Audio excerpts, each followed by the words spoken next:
Hello and welcome to 50 Shades of Maintenance. We are back. Unfortunately, we don't have Kurt with us tonight.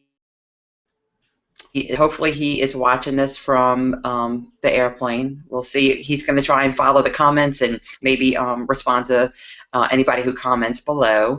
I am Tanya O'Rourke. I am a VSGer, and I'm about 3.5 years out from VSG surgery. And we have with us Phil Olson. Phil, you're what, like a year and a half? I Is that am right? an alcoholic. Wrong meeting. Sorry.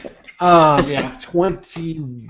I think I said 21 months on my last video, something like that. So yeah. Oh, so you're coming up on your 2 year. Cool, yeah. Yeah, he comes about 2 years in June. Yeah, July actually. So yeah, I can maybe. July, okay. Yeah. And then TJ, you'll be coming up on your 2 year in September. Is that right? So you're right at a little over a year and a half. So we're all here to talk about the fear of maintenance tonight. I kind of came up with this subject just yesterday. I had a couple of conversations this week with people, and then I saw Melly May's video, and she's at the very end, she said something about a fear of maintenance, and it just triggered something. I'm like, oh, this keeps on coming up all week. So I thought this might be something interesting to talk about, and then we threw it out there yesterday, and I mean, we got slammed with tons of comments and a couple of questions, and so I thought maybe it kind of is a hot topic right now, like being afraid of maintenance. So Phil is going to kind of guide us through a lot of the comments that we got. Like I said, it wasn't a lot of questions, but it was a lot of statements and people stating what their fears were, and so we're going to kind of just hash it out and say what our fears were and how we felt about it and how we feel about it now.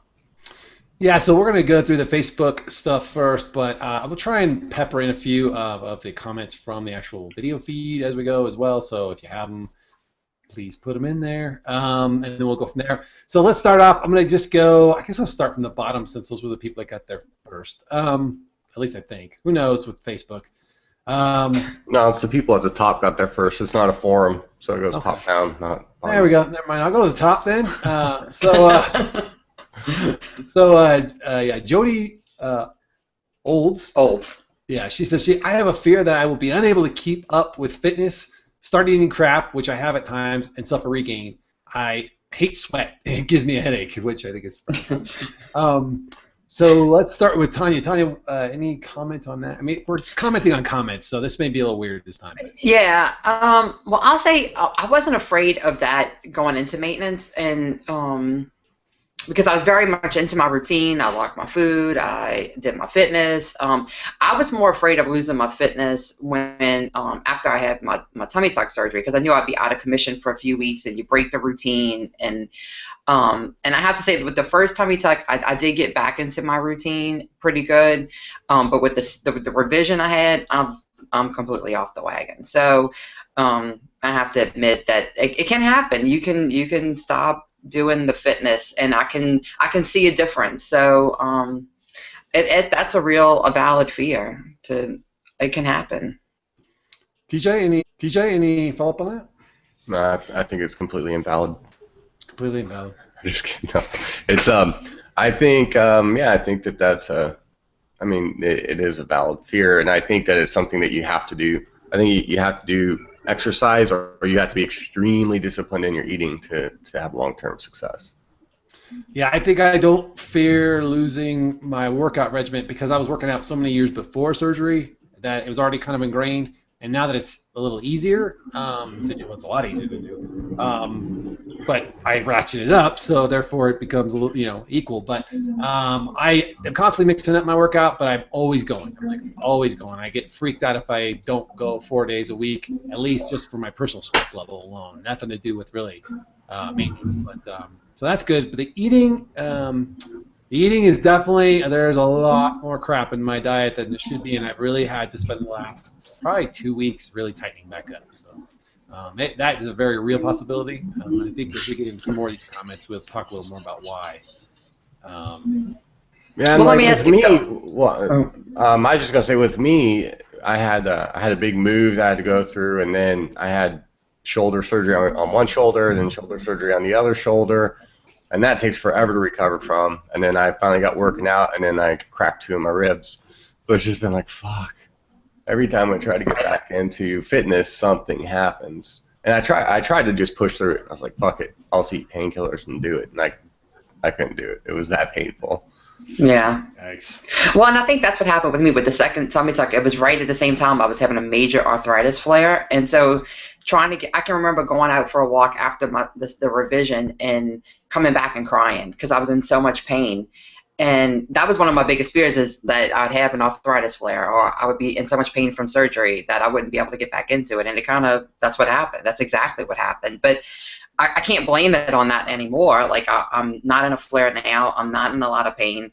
I could totally get out and do it. I broke the routine, and it's hard to get back into the routine once you break it. So I think that's the one reason I have been the most resistant to plastics, or even the idea of plastics, is I am more afraid of taking 6 weeks off of the gym than I am of having loose skin. I mean, that's just honest. Yeah. I'm afraid if I take 6 weeks off, it's years of working out will be undone, and without that extra calorie burn at the level of calories I'm still eating and watching myself eat to maintain, I'm afraid it's going to start shooting back up again weight-wise. So. Well, I'll tell you this. That is valid. I mean, that was my biggest fear going into my tummy tuck, was the not getting back into my fitness. But I lost a lot of weight after, because with having the stomach done and all that, and with the anesthesia, I had a lot of restriction. And so I went down like 10 pounds lower than my lowest weight after the tummy tuck. But then it came back after I got rid of that restriction. But I was walking again. I did a 5K after my first tummy tuck. I think it was 2 weeks after, or maybe 2.5 weeks, something. Like, I was really surprised. Now I have more pain with the revision, so I probably couldn't have done it quite that quickly. But if I wouldn't have had my arthritis pain after revision, I probably could have done a 5K. I don't know, 3 or 4 weeks after. So. But I was very afraid of that, so I was really determined to get back into my fitness routine after the first tummy tuck. So you have to really be in the right mindset going into plastics, I would say.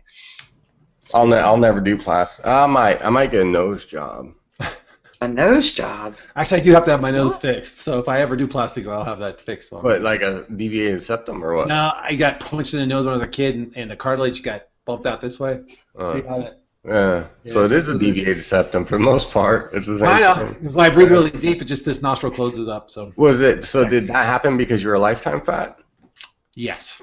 Okay, I figured because it didn't happen to me, so that's the only reason. You get punched in the nose a lot. So if somebody punched me a second time, it might have moved back. So maybe you just have an even amount of punches. I only have the one. That's it. You can't break your nose once. You have to continually break your nose until it's good. Yeah. So. Exactly. So, but I have a question, because nobody really did ask questions. They all just made comments. So, we had a couple questions. Go ahead. Yeah, no, I'm going to go ahead and ask my question. I wasn't asking permission to ask my question. It was more of a statement that I'm about to ask questions. Oh, well, I was still giving you permission anyway. Oh, okay. Well, thanks. Thanks, Mama Tanya. He's validating. You're welcome. She was validating you. Did you learn to validate in grammar school? Inside joke. Go ahead, little Timmy. Okay. Yes. So, what was your biggest fear about maintenance at the beginning, like whenever you started out, versus what is your realized fear now? So, what was your fear, and then now that you're in maintenance, now this is my fear. I mean, they can be the same thing. I think mainly, when I was at the beginning, it's like, I don't give a shit. If I get to that weight, I'll figure it out. But I think ultimately there was always a fear of, well, I might get there and just end up right back here. Like the fear of regain, which is throughout this entire thread of things on Facebook. We're definitely going to get to that. But, yeah, that was probably the fear. And now it's still there. That's still very much realistic, because you can eat so much more, and you do realize you can eat shit you probably shouldn't be eating and couldn't eat before, and things like that. So. I'd say for me, I didn't think about maintenance. I was just getting to the goal. But my biggest fear every time I lost weight, so I guess it would have been for this, was that I would fall off the wagon and go back to eating shit and gain all the weight back. And I don't really have that fear anymore, because I feel like I've changed so much about the way I eat. Now my biggest fear is that I'll never get back to the fitness level that I had maybe like a year ago. I don't feel like I'm as fit as I was then. And I worry that was my peak, and I'll never be as good as I was then. So, but I know also that it's on me to do the work to get back or to do better. So, Arnold? All right, moving on to the next one then. That was my question. Jennifer, well, wait, you didn't answer your own question. Never mind. Yeah, he didn't answer my question. Oh. Well, I would think that my fear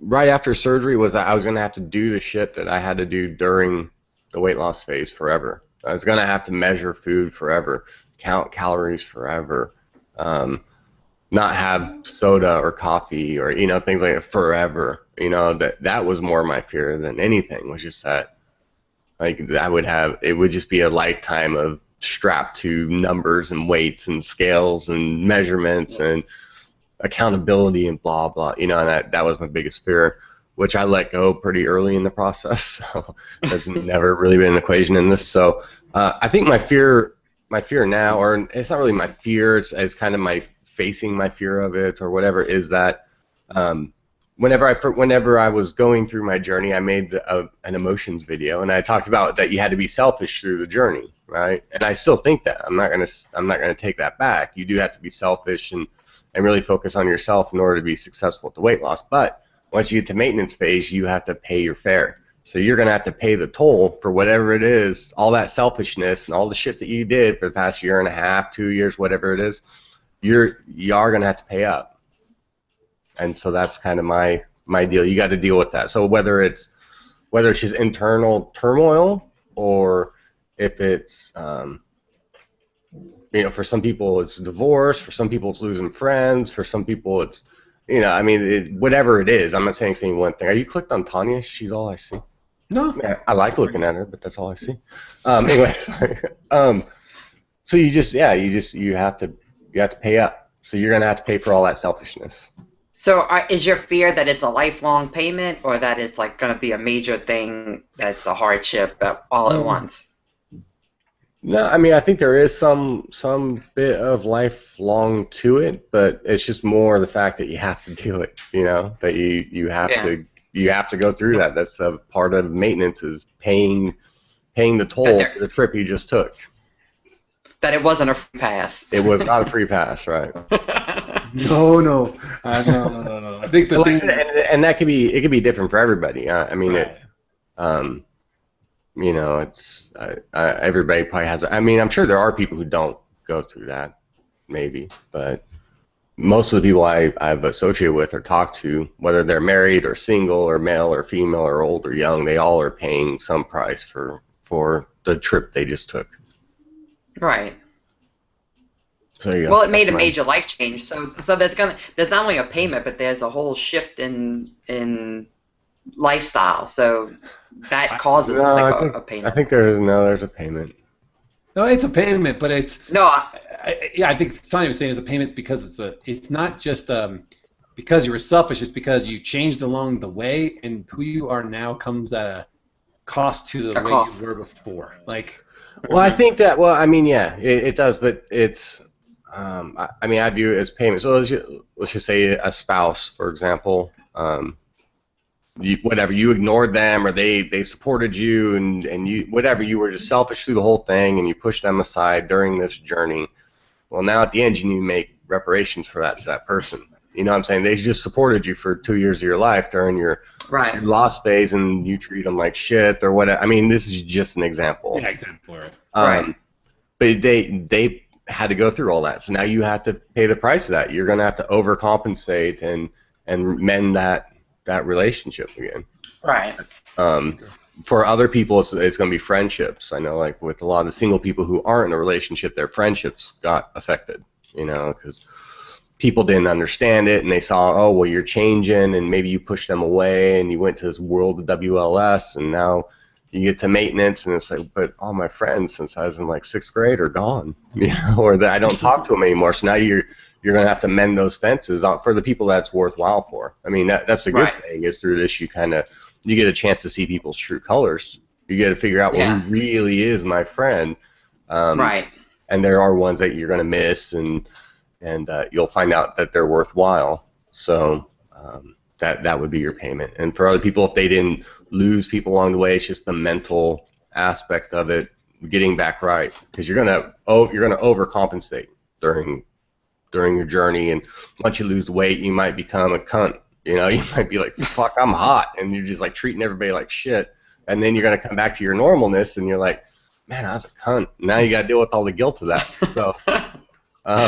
Or guys, you know, I'm watching some guys that are going through it right now, and I've seen a couple videos or posts, and I'm like, wow, douchebag, like that dude was kind of cool, and now he's a complete fucking douchebag, and they're gonna have to pay that price. They're gonna have to come back from their douchebaggery and go, fuck, maybe I have some missed opportunities, maybe I treat people the way I shouldn't. Even to the community, they're gonna have to come back and save face for what they've done. Yeah. If they choose to do that. If they choose to do that. I mean, or you could just be a coward and run from it all.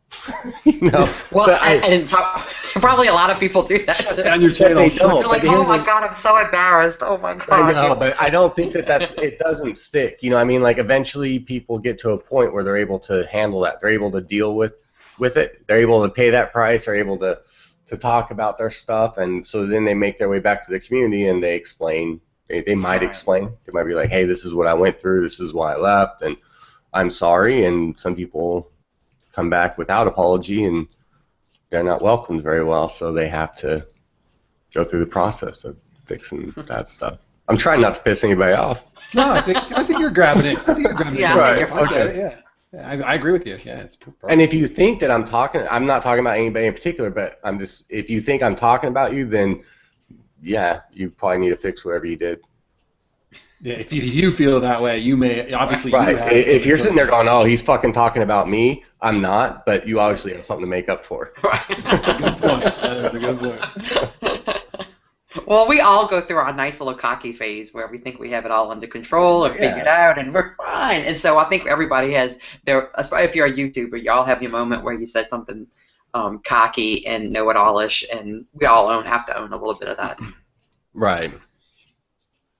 All right. So Finding Tammy wants to know, she says, how is maintenance going to be different than how I'm eating now? What if I don't maintain? I have lost weight before, but it always comes back. That scares me the worst.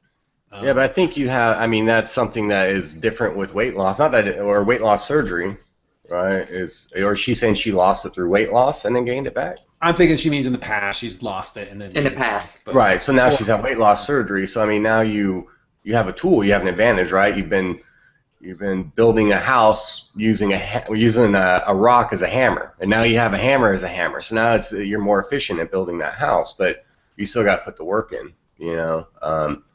So it is possible that you could go back. I hear stories of people who gain all their weight back. I don't know how somebody could gain all the weight back. I could see putting on 50 pounds. I could do that. Right. But gaining back 120 or 200 pounds after surgery, I don't know how you even do that. You just eat bad food every hour? Like you just eat a lot, you don't have your tool. But you have to eat higher caloric foods than what you were eating before. Right. Then, you know what I mean? To be, because you can't get the volume in, so you'd have to get the higher calories in. Yeah. Yeah. Because I have weeks, even now, where I go off. Like I'm going through, as Phil is, I'm going through a shit ton of stuff right now. My uncle just died 2 weeks ago, and in the house, and just fucking everything. And then Jenny's deployed, and you know, what do I turn to? I turn to food because I was a fat person. I know not my whole life, but at one point I was a fat person. So I still turn to food for comfort during times, and I'll eat some fast food.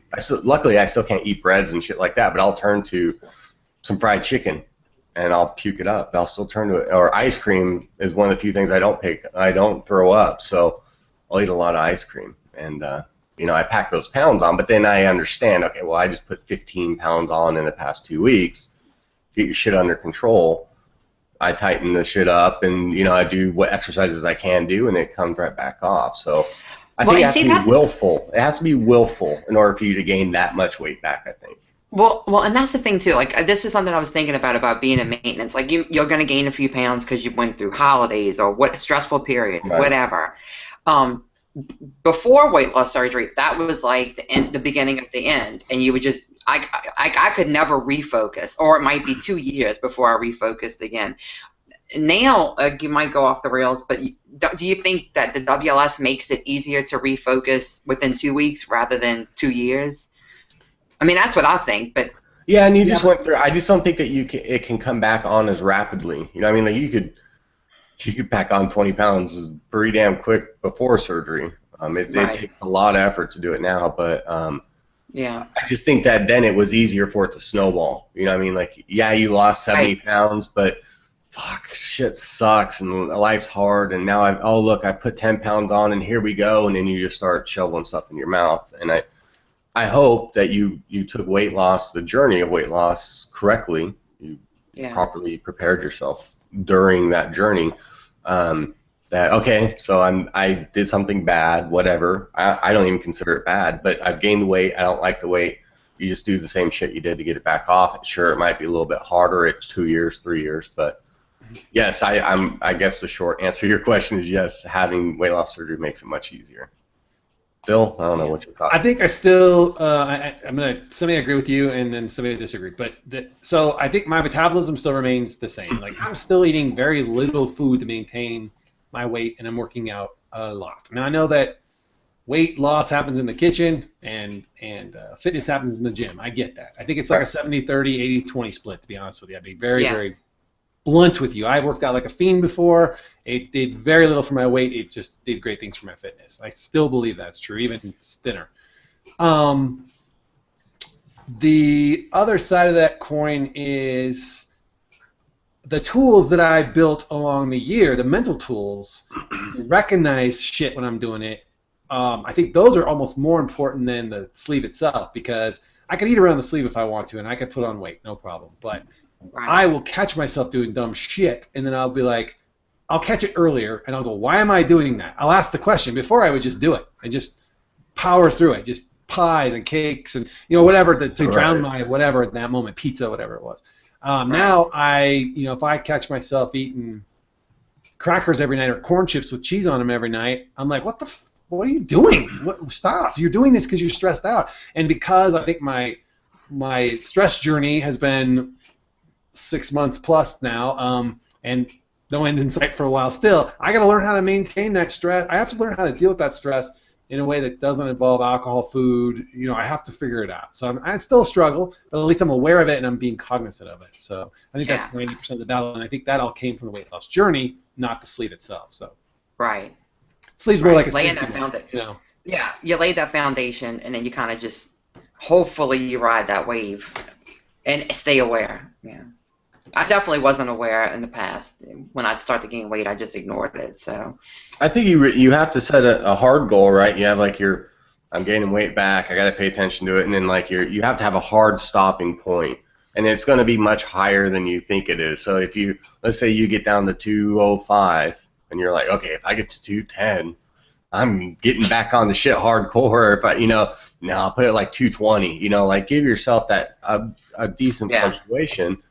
It's not going to come up in a week, but it's enough to where you can catch yourself and bring yourself back from it, but still allow yourself to go through whatever it is that you're going through. And then especially at vacation time, I mean, even normal people, right? You get your 10, 15 pound gains anytime you go on vacation or anytime a holiday rolls around. That's just, I got a lot of flack for saying that last time, but that's just normal. That's just part of being a person. Yeah, and to that point, I think the fear that's still there, I mean, to Tammy's point, I mean, you can eat things, like we can all eat things we couldn't eat during the first 3 months, the first 6 months even, probably. They just don't bother me. I mean, shit does not. Nothing bothers me short of, like, weird things will bother me, but it's very rare. Like, one night I'll have 2 little tiny stick fajitas, and I'll be like, trying not to puke them up. I mean, I'm talking little teeny tiny tortillas like this big. Other nights, I'll eat a bowl full of chicken with pesto, and I'll be like, more, see more, I want more. So it's just weird. You can eat a lot more volume. So see, I can't. I got the R and Y sleeve as well. Because I can't. I mean, I can eat ice cream, but if I ate a candy bar, a Snickers bar, and I was like nauseous for a day and a half, and I puke. I can't eat pasta. I can't eat bread. Like I can have a bite of bread, but if I have any substantial amount of bread, I get sick. crackers, chips. Like I can't eat even chips and salsa. I'll get sick. You're so lucky. Yeah, I know that is pretty lucky because I mean I kind of wish I had that stuff because me too. I can eat all those, and the problem is the further you go, the more you experiment, and then you can eat it. That's almost worse because you're like, because before you have a fear of it, like, oh, if I eat a bite of ice cream, I'm gonna shit myself. You know, I'm gonna literally shit myself because my stomach's not gonna be used to it. You're gonna go all Al Roker and shit. That's a callback to old factories, by the way. But you can't eat things you shouldn't. Yeah, but I mean, I can eat more now, and it freaks me out a little bit. But then I try to think back. Okay, well, what would I used to eat? Like, I used to go get like a 8-piece chicken, right, at KFC, and eat that plus all the sides and have soda on top of it. You know what I mean? Do you remember that we would go to KFC for lunch when we worked at Myers? We would go to KFC. We would get like two breast chicken, fried chicken, crispy thing with the potatoes and the biscuit. And TJ and I would, I mean, the bones look like they've been in the desert. So you're like sucking on it, getting the marrow, got you the marrow out of it. Fuck, I'm so hungry. Let's get something to go. Wait, lick clean. They could have reused it. It was so clean. It was bad. Oh, man. Now I can't. You know, now I might be able to get, because I can't. That's something else I can't eat is white meat. I have to go with dark meat. If I eat chicken breast, I throw up, and it sucks because it's dry. Try throwing up dry, just eating chicken breast. Still gold star, baby. Well, I still don't. I don't throw up, but I walk around beating my chest. Oh no! Yeah, Tanya and I got the same thing. I came out after those little tiny fajitas, and I was like, oh, walking around. You just feel like shit. Yeah. Not me. If I could I'm just a pro. I'm a pro. Like I just walk in and I just it's gone. It's out. I move on my way. It's like an eject handle on his shirt. It is. Like I used to like just kind of be like, oh God, I'm not, you know, like it was a process. Now I'm like, oh, I'm gonna puke, and I walk in the bathroom and I walk right back out because it's like that. Damn. I'm like a bulimic. Not intentionally. I mean, there's plenty of food. I don't want to make it sound like I throw up everything I eat, just the bad shit. Well, I had a moment when we were on the cruise, when we were on one of the islands, and I was drinking, and I ate like 2 bites more than I should have. And we left the restaurant, and I was like, I need to find a bathroom immediately. I'm like, oh my God, please don't let me lose my gold star status on vacation. No. That's something that's very different with, like with, it used to be you would eat that extra couple bites, you'd force it down, you'd be like, oh, I'm stuffed. Like, oh, I shouldn't have those last 2 bites. Now you have, life sucks. Like you're paying for that extra bite, so you know, just stop because it's not gonna be worth what you're about to go through if you eat that bite. You'll be like Arnold Schwarzenegger from Predator. Come on, kill me, I'm here, kill me. What are you waiting for? Kill me. God. All right, what's our next comment? I'm sorry. Well, I mean, we're still on topic, I guess. We didn't get off topic. Yeah, we are. You know, I want to get to their stuff. I keep talking about this. I think Jennifer Johnson has a really good one here. I like this one. It says, will people still applaud me in maintenance? That's one of my questions back then. I think I like the positive reinforcement I got during the losing phase every day. That was pat on the back and a lot of shock for someone who hadn't seen me in a while. That makes it so much easier to put down the bad stuff and stay on track. And she's basically saying, how is that going to be when I don't have that? That is a very poignant question. Well, you have to go. Oh, I'm sorry. Do you want to start? Go ahead, TJ. Okay. Well, I was just going to say that you have to do something that you make huge strides with. So it's your fitness level or whatever. But unfortunately, unless you're like Pete, you know, or somebody who you continue going through a body transformation, a substantial body transformation. Unless you do that, then that's going to go away. You're just going to be like everybody else. Yeah. I'm going to disagree just a little bit that. But Tanya's going to disagree because she has boobs. But go ahead. I'm going to say because you're not going to get as much positive reinforcement as you did in the beginning when you were losing. And people are like, oh, you lost so much weight, blah, blah, blah. But if people have known you as somebody who has lost weight and gained weight and lost weight and gained weight, I still get, it's certainly not as much as it was in the beginning, but I'll get, oh, like you're really keeping your weight down. So I'll still get like a little positive reinforcement. And I think it's because people expect you to gain it back. They're just waiting, like, you've done it so many times. And I don't get offended the way. So you being a fucking failure, Tanya. Right. That's what I hear. You know what I mean? Like, motherfucker. But you know, I don't see things that way. I guess I'm a realist. You know, I mean, I probably would think the same thing if I saw somebody gain and lose. But the difference with that is that you guys both are in the same area around the same people. I'm not. Right. I've moved twice. You know, I mean, it's right. So people only know you as the way you skinny. are. Yeah. Right. But when you're around people who have known you for years to go up and down, it's a surprise that when they see you 2 years later and you still kept your weight off. And it's like, wow, you're doing great. So I think you still will get the compliment. It's going to be a lot less, though. I mean, it has to be somebody who you haven't seen in a while. Like somebody you see every day at the office doesn't just be like, oh. No, I have a lady at the office who probably once a week tells me, you're keeping your weight down. You're doing a great job. It's almost annoying. Like, she's watching me. She's waiting. She's like, when's it gonna happen? You know. All right, Phil, give us a real opinion. Real opinion. I know. I get that same thing where it's like, oh, what's going on, Slim? How's it going, Skinny? Like, okay, we got it. It's been a while. I haven't lost an ounce. Matter of fact, I've gained a little. So let's stop that shit. So, but the other side that I thought that was really interesting is like, you almost there is like an addiction. A transfer addiction maybe to the positive reinforcement that you get, especially if you've not had that in the past. And then that really gets amped up when you get it from the opposite sex and it's kind of flirting, and that is where the dangerous lines start to begin, because you start craving that flirt. Even if you're not going to do anything about it, you still want it. So then you start to be a little bit more flirty to kind of lure it out of people. Am I still good looking enough now that I'm thinner? Yeah, let me just check. I'm just gonna flirt a little bit to see if I get it back. And it can be a slippery slope. So, it's a really there is something to that positive reinforcement. I mean, it does become addictive and very sought after.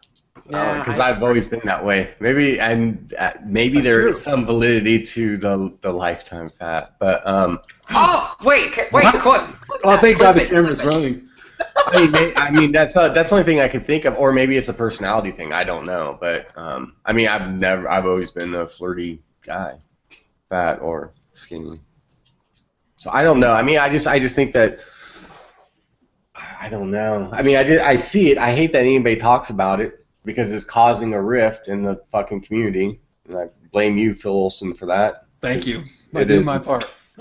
Like now you can't get away from it. Oh, lifetime fat. Oh, lightweight versus heavyweight. Oh, you know what? Fuck you. You know, if you think that, I mean, great job. Yeah, you lost 250 pounds. I only lost 110 pounds.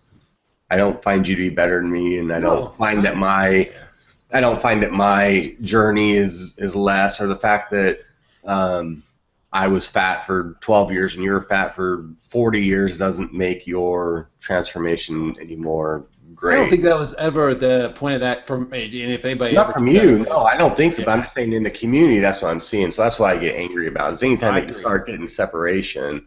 I think before there was separation with RNY versus sleeve versus lap band, and now people. I mean, lap band unfortunately still treat you like the bastard child, right? Everybody's like, oh, you had lap band. You know, oh, we'll see you when you have a sleeve.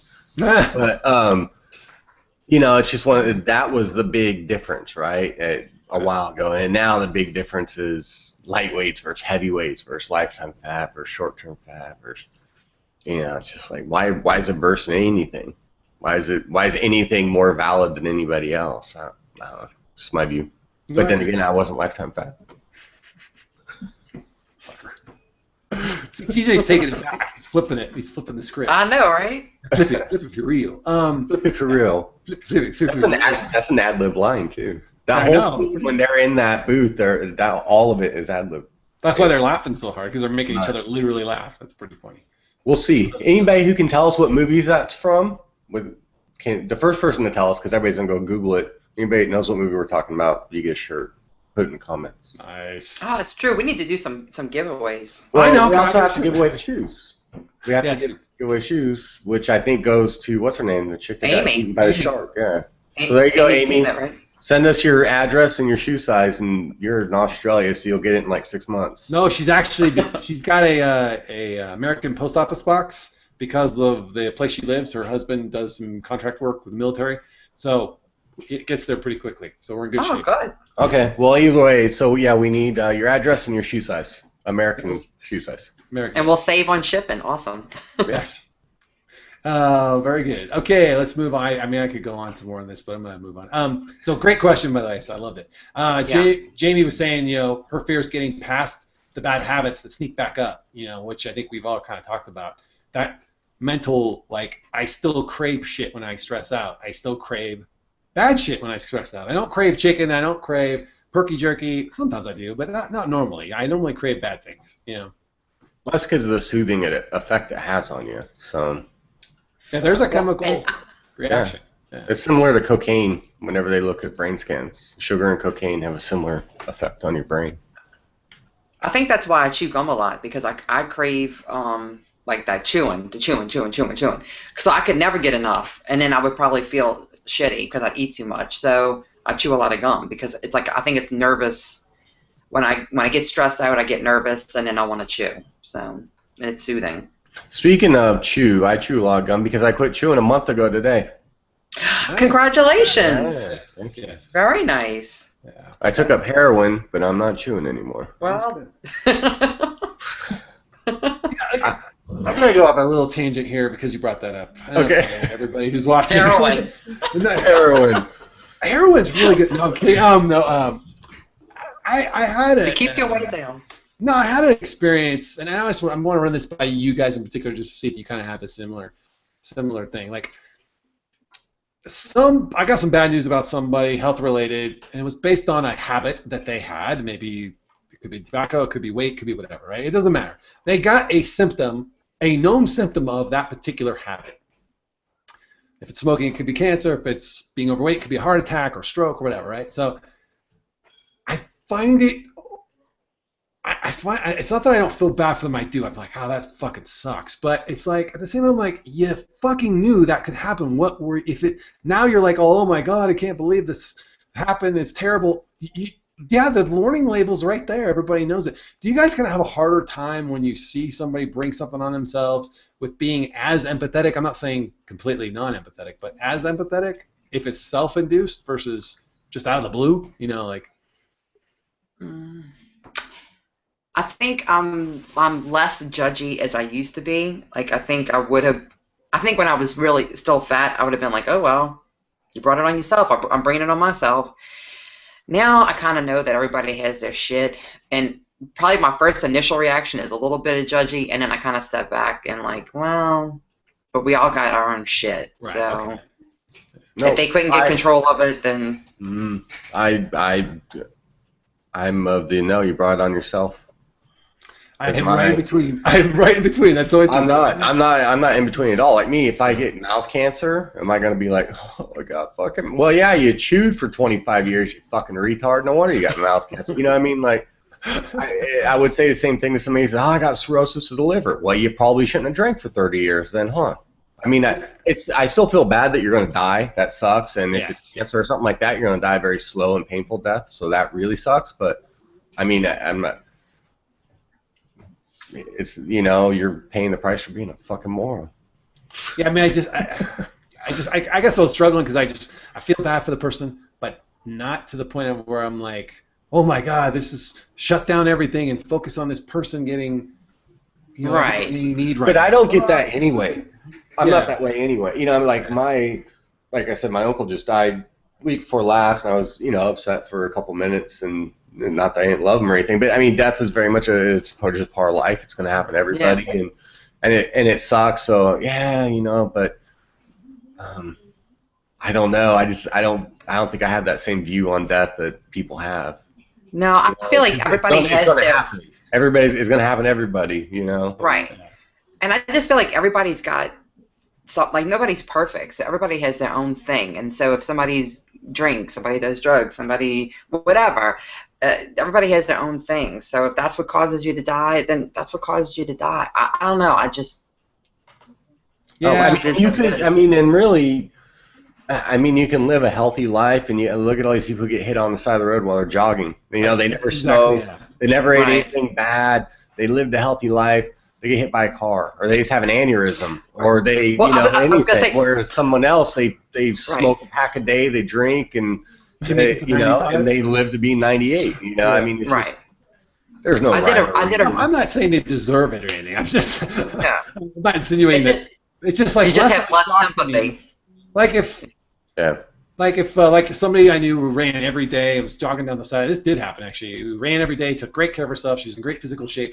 She got hit by a car because the guy was busy texting or something, and it killed her. And I'm like, that was much more tragic to me. And I don't know. Sorry, I took us down a road I probably shouldn't have. But I just been struggling with a lot of that lately. Just given that people just want me to seem to like stop and give the biggest.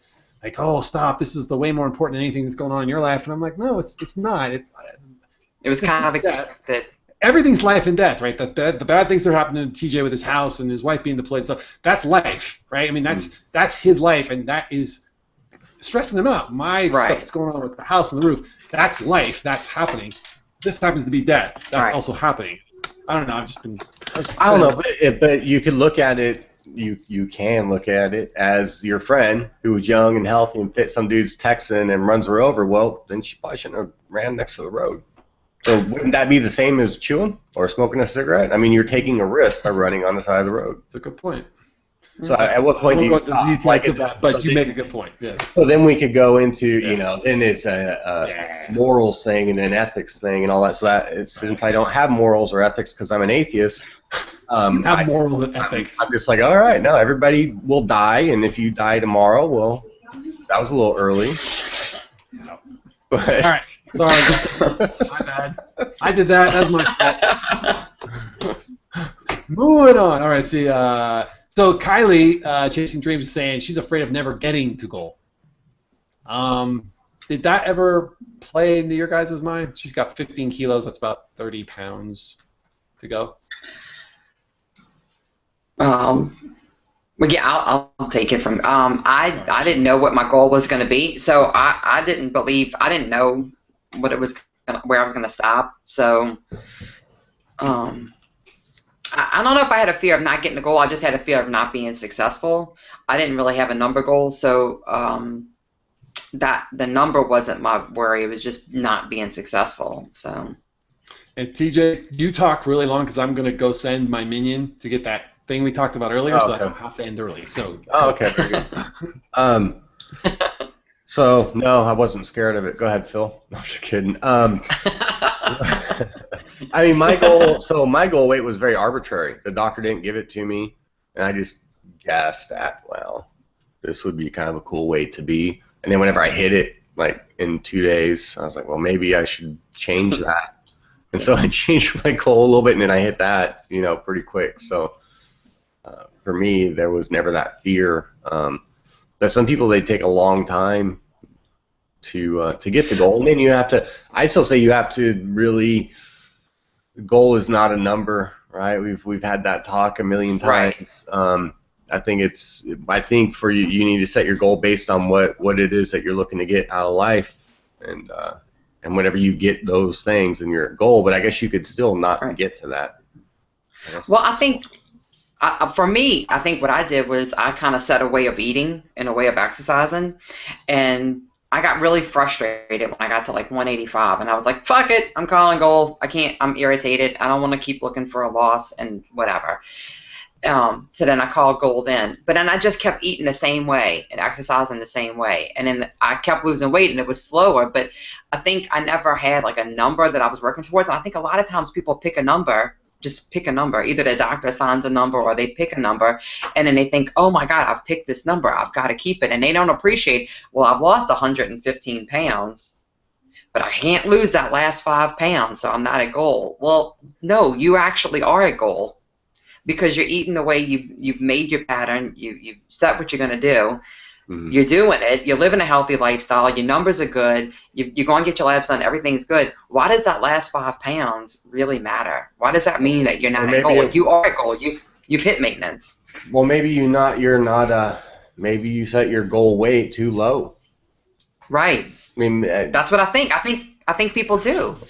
Yeah. Don't use BMI as a marker for starters. That's the thing is I don't know how people come up with their goal weight. I don't know if the doctor sets or what. Mine was just an arbitrary number that I picked up, that I just guessed at out of the air. Yeah. Yeah, I think I said 225. Then I got there. I'm like, no, I'm still not there yet. And then I got closer and closer to 210. I'm like, okay, it's gonna be 210. That's it. But then as soon as I said 210, I got like stuck at like 216 or 2. You can go back and watch my videos, and just week after week after week of me just being pissed that I could not get. So as soon as I saw 210 point anything, I'm like, goal, done, done. Yeah, I remember you kept like, there was like that 1 pound, it was like up or the point, whatever. Because like mine, I said at 240, and I hit 240 pretty damn quick. And I was like, okay, well maybe like 225 would be cool. And I got to 225 and then 220, and I was like, well, I want to get to 212 just to be a normal BMI to see.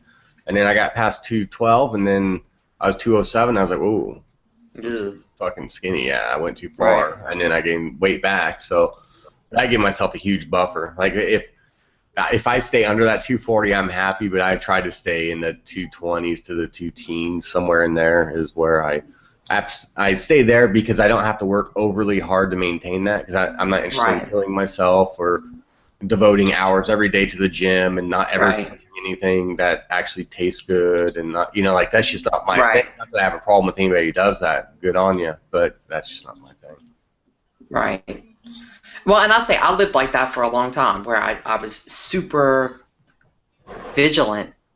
Vigilant. Were you vigilant, though? Vigilant. I was vigilant. I was vigilant. And I tracked that. Right. And I tracked everything, and I worked out like a fiend. And then you just get to the point where for me, I couldn't live like that forever. And so now I'm kind of at a point where I've probably swung the other way a little bit too far, and I need to kind of find a better happy medium. But I don't want to track every single thing I eat. And good on you if you do. Like, if that works for you, I'm great. But I just don't want to track everything I eat anymore. And I don't want to feel like if I don't get in 10,000 steps every single day that I'm failing. But I lived like that for a long time, and it worked. I mean, I kept my weight down to where I was at my lowest for, I maintained that low weight for like a year and a half, and then I bounced up, and now I'm kind of like, if I stay where I am now, and I can have my little treats here and there, and I can have a drink a couple times a week, and I stay where I am, that's fine. I'm good with that too. So, but you gotta find your happy place. Yeah, find your happy place. It's full of midgets and old women, right? Isn't that where the happy place is at? I'm sorry. Maybe that's your happy place. LP? No, haven't you ever seen that, Happy Gilmore? But no. You've never seen Happy Gilmore? I don't think I have. Wow. But whenever I look at like the YouTube comments, I see this a lot. It'll just have random numbers and letters. You guys see that? They're trying to put in like smiley faces or icons. Okay. It doesn't know how to interpret them, so. I'm like, what the fuck is U001F612? You can actually search it and it'll tell you what it is. But I did that one. But what the hell is it? And I searched it one day. There's two things I think are really good here. I'm going to go with the easy one first. And we'll go to TJ first on this one, but because I know the answer. TJ, do you still use protein? And this is, by the way, this is from Dennis. He's saying, do you still drink shakes being on maintenance, or do you up your calories? Go ahead. I don't. Well, I mean, as far as the calories, I don't look. But I gotta say, Dennis is it Dennis Rader or whatever? No, Dennis Benet. Yeah. Is he the same Dennis I was picking to be a Trissa? Yes. Yes. Yeah. So. He's doing good. He's doing real good. Yeah, he's looking good. He's looking slim. But I quit counting calories a long time ago, so I have no clue how many calories I take in. It's very much I guesstimate it. It's more than you were. I mean, you're pretty close. Yeah, no, I mean, because I couldn't even get 600 calories in. Like, if I got 600 calories, it was like, fucking when? How did I do that? Yeah, no shit. Now it's like, okay, keep it under 1,500 there, big guy. But, so I don't really keep track of my calories, and my protein intake is 99% meat. Every once in a while, I'll get like a hair up my ass, and I'll do a Fit Frappe with some Isopure. And I still have bottles of Isopure because I bought like 10,000 of them whenever I first started. TJ goes big with everything he does. I don't care what it is. If he's going to build arrows, he buys $90,000 worth of arrow tips, shafts, paint, pivots, Isopure is a refrigerator full of it, but this is what makes him awesome. That's how I'm going all in. Like I don't have anything. I'm not putting my toe in the water. I'm jumping in the fucker. But yeah, there's a picture out there of I actually got a fridge that just was nothing but Isopures and protein shakes. But no, I don't do that anymore. Tanya? Yeah, I'm kind of the same. I only do protein shakes when I feel like it. So I have like a favorite coffee protein shake, which I've kind of got my family addicted to. In fact, William had that for breakfast this morning, my coffee protein shake. But I only have them when I want to have them. I don't have them because I have to supplement to get my protein in. I get my protein in easily with regular food. So, but I did drink protein shakes for probably my first 2 years just because it was my normal routine. It just was what it was. I buy Fit Frappe espresso by the 3-pound bag, and I use it. It probably takes me a month, but I'll put a scoop in my yogurt in the morning, and I'll mix it in my yogurt. I love the taste of it. I love the way it makes the yogurt kind of taste like, and Scott Gastric Tiger will attest to this. Almost makes it like a mousse. It's really good. And then I will have a Fit Frappe shake after working out. I don't normally do it every day, but like on Wednesdays, normally I'll do it when I'm just doing not as heavy of an exercise. I just want something a little lighter that I don't feel like I need to burn as much. I'll just do that instead because it fills me up and I feel full and I'm good for hours. Well, if I get back into serious weightlifting again, then yeah, I would definitely do protein shakes just because it's the only way to get your protein in, and the delivery method is very good. It doesn't have to go through the breakdown process and stuff. So it's nice, but I would mix mine with some sort of glucose, some sort of fruit juice or something for better delivery. But yeah, the Fit Frappe and Isopure Spano, also known as Lesacera, she turned me onto that mix of 1 scoop of Isopure creamy vanilla, 1 scoop of I like the espresso better, and I like the mocha. I do too. The espresso. 1 scoop of that, some ice, a handful of ice, some water, blend it up, and it still holds up. To me, it's still just as amazing. It's pretty damn close to a frappe. It's a treat. I mean, it's really it's really a treat. I almost feel like I'm cheating or something, like I'm making a milkshake or something. But right, that's how I don't have a problem. I mean, I eat it because it tastes great, and if it's got protein and it's low in calories, all the win. I have to say something because Jim Haney and Jim Haney's wife, because I always forget her Christian. name. So I'm just gonna say Jim Haney's wife. I gotta figure out her name before the NSV retreat.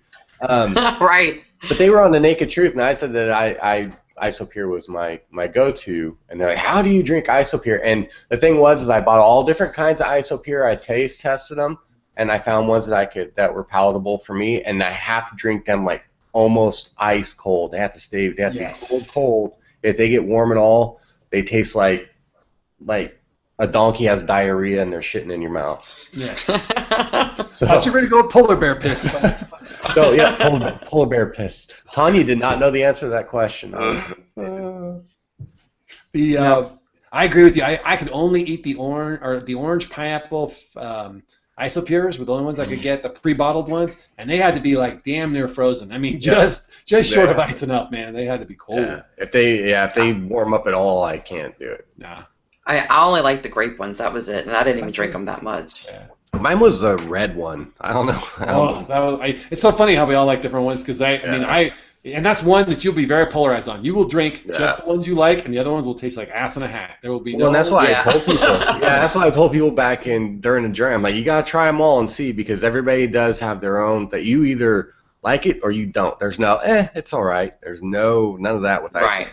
And a lot of people like the green one, and I was like, what the fuck is wrong with you? Oh, I couldn't do the green one.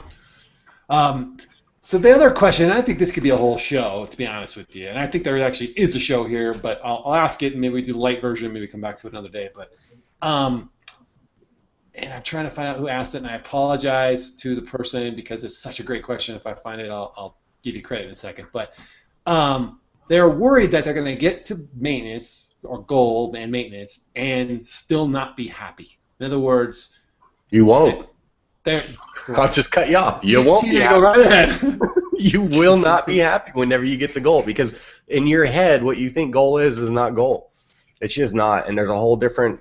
There's more work that has to go into it. You're so focused on the physical side of it that whenever you get to maintenance, you have not done the proper mental side of it. There's still going to be an emptiness to it. You're going to chase a goal, a lower weight.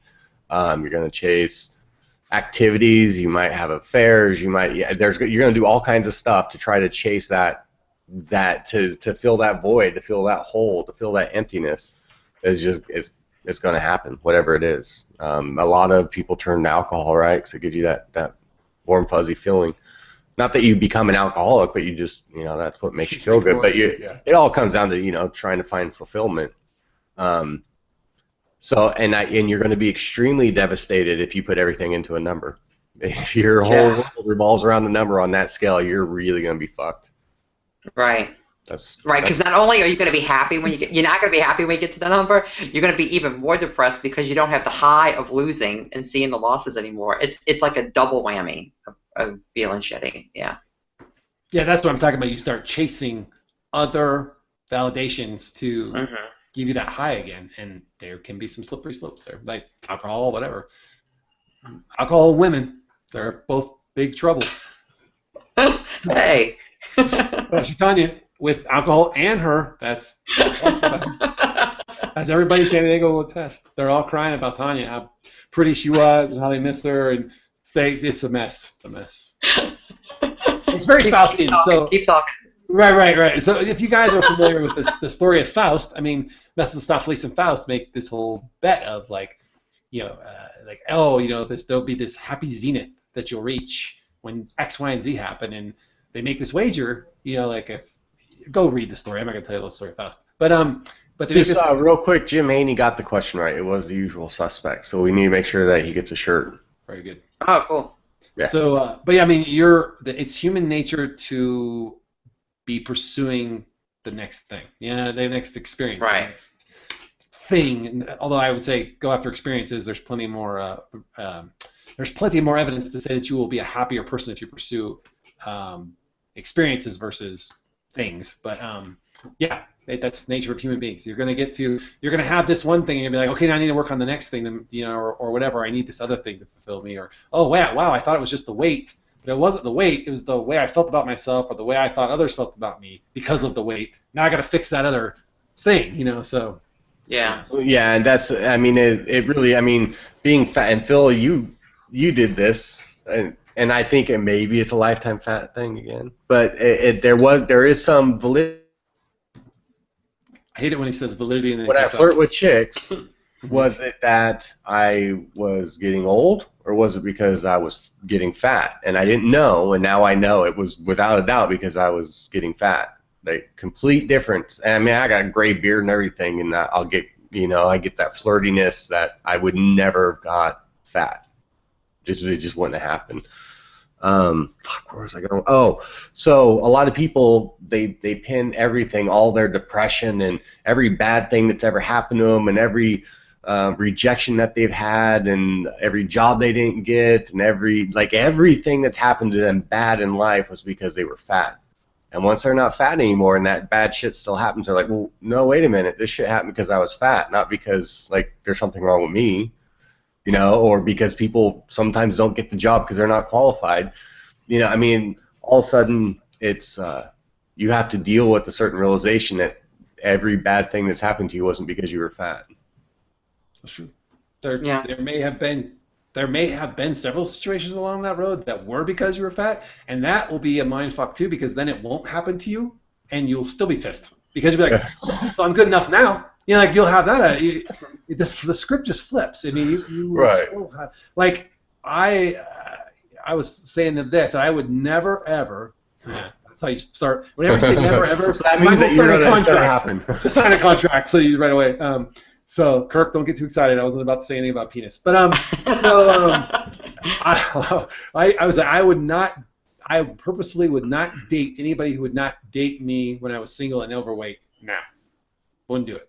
Because if I wasn't good enough for you then, I'm not good enough for you now. But the problem is, am I really that guy after all the things I have learned about myself along that journey of the weight loss? It wasn't the weight loss that I learned about myself.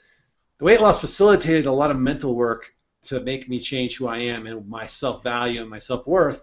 So is that now what that person was attracted to, not because I wasn't that confident before that person before. Right. So you start messing with yourself on all this stuff. So you got to be careful with that. Yeah, I have a self-esteem tip that kind of has something to do with what we're talking about, but it just came to mind, and it happened today. I was like, oh, I should mention that on the show, but I see it all the time, and that's people that are running.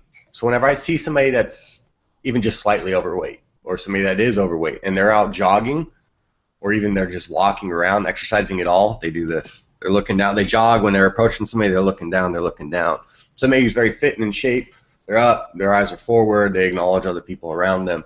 And I think that comes from the, oh, fuck, I'm fat. I'm going to run by somebody, and I'm fat, and I'm jogging, and where are they going to think, and blah, blah, blah.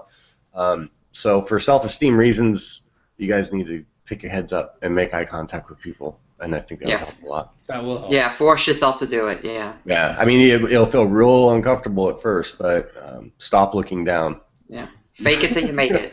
Yeah. Ava, I saw Ava's comment in Facebook. She says she's been stalled for 2 months, but wants to drop 10 pounds to get the ultimate goal. I think the ultimate goal earlier. Stop it.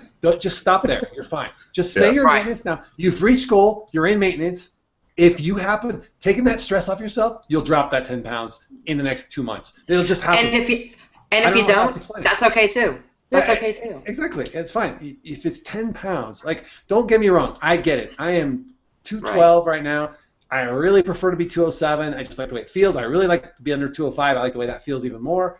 But am I gonna, how bad do I want it? I don't know. It's a really fine line, Right. 10 pounds isn't. I get it, because I still am afraid. I gained 2 pounds this year. Yeah. I gained 2 pounds next year. I gained 2 pounds next year. Pretty soon I'm back up to 250. Oh my God, I get it, but right. It's not really. I mean, even if you gain 6 pounds a year for the next 30 years, then you'll get back to where you were. You know what I mean? I mean, it's just not going to happen. I mean, as long as you're sensible, it's just not going to happen. People who put there are exceptions. Everybody's going to jump on me. I can feel it now. I can feel it now. Sense the disturbance in the force, did you? I can feel it. I can feel it. But except for the rare circumstance, people who don't hit goal, like true goal, not a unobtainable goal for their age or body type or what, but people who don't hit goal and people who regain the weight, it's not because the tool doesn't work or anything, it's because they're making very bad decisions, and they just and you continually, repetitively, constantly make bad decisions. You can make bad decisions, and it's not going to be that bad. You're still going to make goal, maybe a little bit slower or whatever, but if you're making a bowl of cookie dough and you're eating it every other day or something, you know what I mean? Like, you're making stupid decisions. So no, you're not going to hit goal. Yes, you are going to regain. As long as you make decent decisions, you'll never gain all that weight back. You just can't do it. Yeah, if you eat, look, I know everybody's got different metabolisms. Believe me, I'm on the slower side of that, so I get it. But I think if you eat 85% of the time, if you're eating on point, 15% is not going to cause you to go back up to 332, 360. Now, you might gain 20, 30 pounds. I'm not saying you won't, but you're not going to gain all that weight back, and it's a manageable amount of weight gain. So if you gain 30 pounds because you made bad choices over the past 6 months or the past year, you can take that weight back off. You still have the tool. It's still there. And if you're worried that it's going to be a slippery slope, just set a number. If I gain 20 pounds, it's a hard stop. As a hard stop, I gotta go, but I gotta eat log every day, and you should be doing this anyway, in my opinion. But you will have to go back. And to in my opinion, you don't. Drinking your water. If you have to go back to all the things you did before. I don't care if you even pull up your sheet from month 4 where you were tracking, and you just eat off month 4 and you just get back into the program, because it'll go back to working. I hope. So I think you'll be fine. I hope it works for you, is my point. It's not. It's not going to work for you. Whoever just asked that question, you're fucked. You're never going to hit goal. You'll hit goal. Let's see here. Biggest fear is sabotage by others who want to see me fail. Nope. I have several miserable non-WLS friends who do not support me, but they are far away. No, that's bullshit. I'm going to take that, because fuck that. You cannot blame somebody else for what you do. Your decisions are your decisions. There are no sabotage by anybody else. There's only sabotage by yourself. Unless shows up with Muff You really can't use that excuse. Yeah, no, Kirk, that was for you. Yeah, I mean, I know that's mean to say. Is what I'm saying. I know that's mean to say, but that's very much a victim mentality that I'm strongly against. People, unless they're holding you down and physically forcing food into your mouth, there's no sabotage. There just is none. It's only self-sabotage. Period. I agree. Like it. Yeah, I always like it when people try to tell me I can't do something, or they try and work against me, because it makes me go, oh, you think you can have a battle of wills with me? Let's see how this ends for you. Tanya, you're probably the same. Go ahead. Yeah. Sorry, stuff on you. Yeah, when I was in my losing phase, I mean, I have an Italian grandma who just, you know, like, she loves you with food. So every time I went to her house, it was like, let me feed you. Don't you want this? And I was determined, no, I don't want it. And I don't care if I offend you that I don't want it. I don't want it. So I could have let her sabotage me, but that would have been me letting her sabotage me. I did not allow it. And eventually, and she went through a whole phase of, can you eat this? Can you eat that? And I would say, I can eat whatever I want to eat. I'm choosing to not eat this because it's not on my plan. So I didn't let her sabotage me. So you will only do what you let people do to you. Yeah, and this is kind of along the lines of what we were just talking about. Phil, if you have something else on this particular question, go ahead. But no, go ahead. That's this comes from the YouTube. Of Ava Shrinking asked the question. It's long, so I'm going to paraphrase, but she's pretty much saying that she said there was a goal that was set around 120. Then her doctor told her she should aim for 128. She's 5'4", so that's not a crazy number, but she had a hard time getting there, so she readjusted to 135. She's maintained at 144. But she's worried about should she set her number back down lower, so then she gets to that, and then she has a buffer zone for regain. I know that we've all talked about the buffer zone before. I talked about it. I think everybody goes through a certain amount of regain, whether it's 10 pounds, 15 pounds, 5 pounds. But I don't think that you should set your goal as a number. It's a good idea, right? Like, yeah, if you hit that, that's great, but it's more about what can you do. You know, if you can do everything at 150, then 150 is good. If you're uncomfortable with when you sit in the seat, it's uncomfortable, or the way your clothes hug around your midsection, or whatever it is, if you're not happy at that weight, then that's great. But if you can accomplish everything, but the scale is the only thing that's keeping you from being happy, then I would work more on the mental side of it than trying to get that number down lower. Yeah. Yeah. I would say on top, to kind of tag up on that. I mean, you got to think about, and I'm gonna start backing away from this a little bit because I've had some realizations with this as well. But you have to think about your body composition, right? So if I were to go up to 225, but I was just freaking ripped and like 12% body fat, is that worse than being at 210 and not having that physique that I want or that I built? Should I just no, I should stop lifting heavy weights so I don't gain any more weight? That just seems foolish, right? Depends what you want. Do you want that number to be something? Right. Or is it about that number, or is it about the way you look? Is it about what you can physically do? I mean, what is it that you're going after? If it's just a number, then yes, stop lifting the heavy weights and adjust your eating and go for the number. I'm not saying that. I mean, I am saying, but I'm not. But I mean, if the only way you're going to be happy is to be, in her case, let's say 128, then that's what you have to shoot for. If that's the only way for you to truly be happy, but I just don't see how a number can make anybody happy and fulfilled. Well, and the thing too is, I think about are you going to give up social activities and things, getting out and living your life because you might be in a situation where you like going to parties and you might be faced with eating certain foods. If you're going to give up being social because you want to be a particular number, is that really giving you your best life?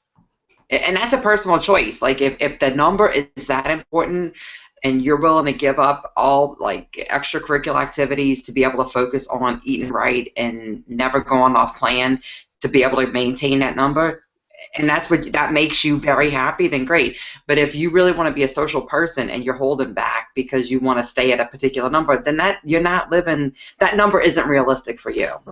Yeah, I guess what kind of I was going, like, I'll take it to another extreme even. Like, let's say that I could put on pure body mass, muscle, and be the lowest healthy body fat percentage. Let's say say I could get up to 270 pure muscle, right? Just pure muscle and the lowest body fat that you can healthy still be alive, right?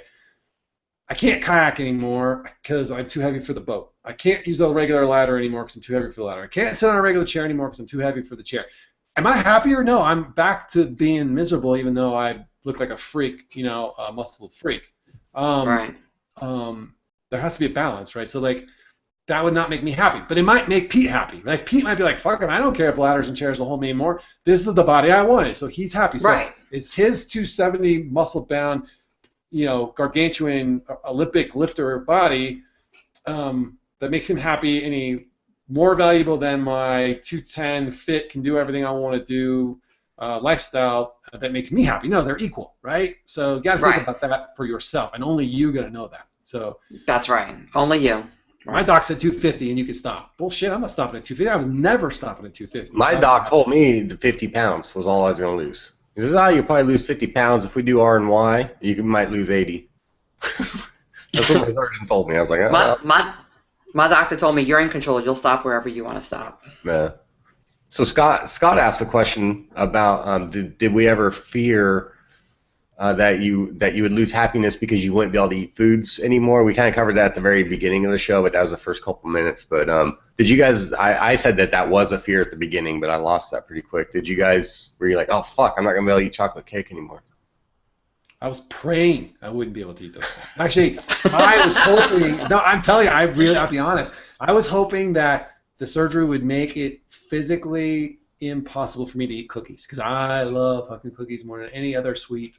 I'll take cookies over, those big ass cookies they make with the frosting. The cake. Take the frosting off of them and just give me the cookie and a fork and a knife, and I'll eat that over cake or pie or anything else if I could. I don't. Right. Well, he's gonna ask about chocolate. I came with chocolate cake, but I'm just saying, was there any foods that you guys were like, fuck, I'm not like? For me, there are foods like I love pasta, and I'd like to be able to eat even just a little bit in moderation, but I can't. So I do have that loss. It's I don't know if it's a fear, but it does suck. Not for me. Like I said, I wish I had more. Yeah, I know. I can eat anything. Yeah, me too. I will tell you. I'll come out of the closet. Don't get too excited, Kirk.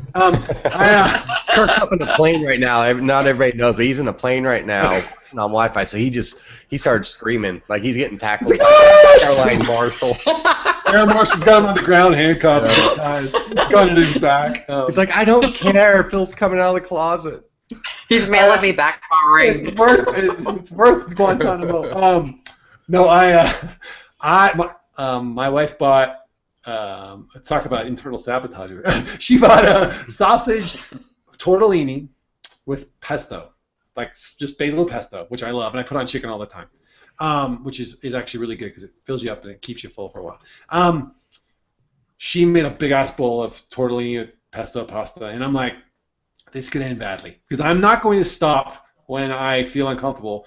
I'm going to stop when it's gone because I love the taste of this. And I started eating them, and like I did get to a point where I'm like, I gotta stop because I ate way more than any normal WSer should be able to eat. I don't know where they were all going, but it freaked me out. It freaked me out because I'm like, it didn't have any effects. I didn't feel any pain.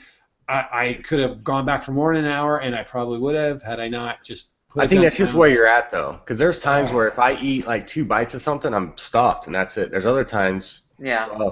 Especially in an altered state, which you saw in Denver, Phil, that I can put away a lot of food. I was afraid. I thought shit was going to explode. Like his sleeve was just going to bust out like an alien come out of his stomach. So there are times, but I've never had to worry about it. I mean, I think that's normal that you're going to be able to eat more over time. But go ahead, Tanya, you can answer the question. Sorry.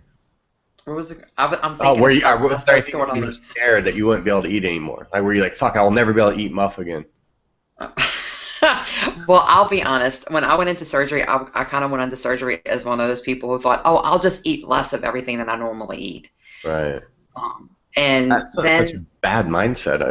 I know. It's really a bad mindset. And then I went to the class about maybe 3 weeks before surgery, and they said all the things that you should be eating and all the guidelines, and I was like, oh shit. I really have to change. And then I committed to changing, so I did. But I could have been one of those people who really was freaked out that I was gonna never. I thought I would never. It wasn't a fear. I was kind of like a little shaken up about it, but I really wanted to lose the weight, so I let it. You know, one of my fears was my surgery, just getting the sleeve, because I went to a couple of those pre-op, you know, group session things because they required me to, where I got my surgery done. And there was sleeve sisters, you know, they had surgery at the same time, but one had R&Y and one had the sleeve. The one with the sleeve, she wasn't fat, but she was pretty chunky, and she had regained. And the R&Y, she was like scrawny, and I was like, oh.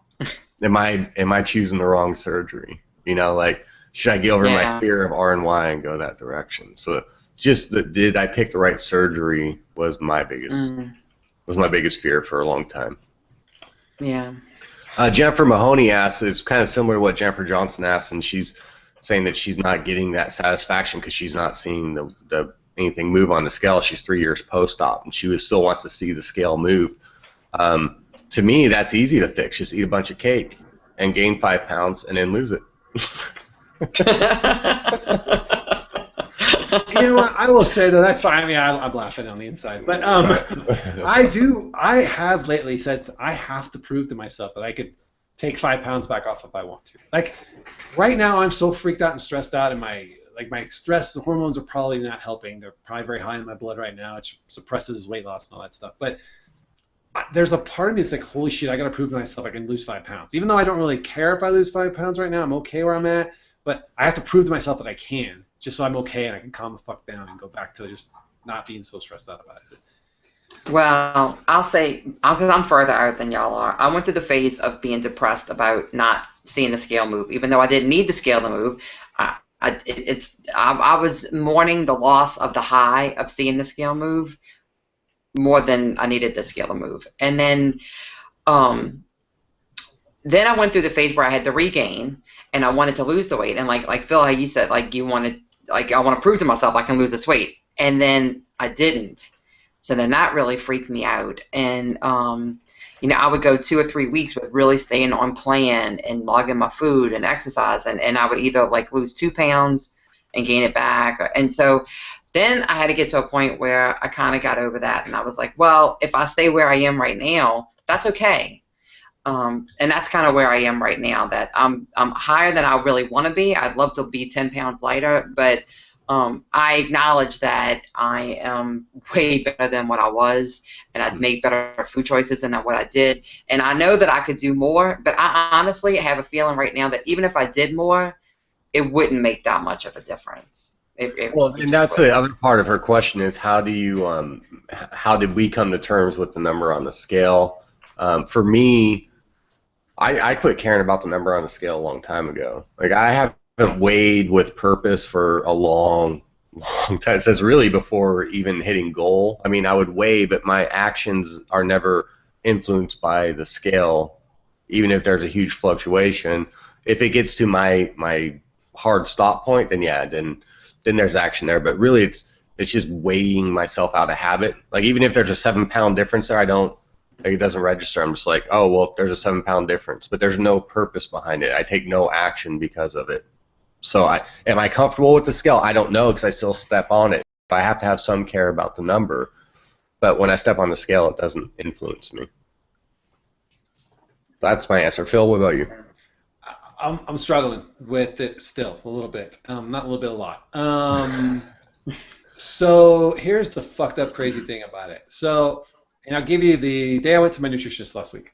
So I had worked out at the gym that day. It was my heavy lifting day.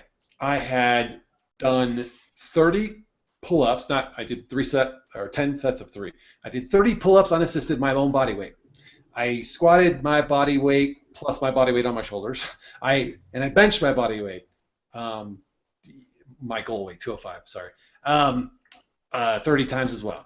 I did shit that I could not do before, and I'm curling and I'm doing all kinds of stuff, and I'm all this fitness that I could never have done before or any other day of the week. But that day was weights, and I was pretty high on that. And I went into the I went into the nutritionist and I stepped on the thing and the scale said 214, and it was just like it ruined my whole day. Like I know that's wrong, but it just ruined that whole high I had from doing all that. That was adjusted, and they always adjust it for your clothes and stuff like that. But I'm like, you did it at 214. You couldn't do that 2 weeks ago. I remember I wore this at the meet and greet in good. Why stress? Like, it's 5 pounds. Is anybody going to say, oh my God, I can tell you totally? And you need to have other measures. Tape measure is probably the best one if you're really worried about it. Right.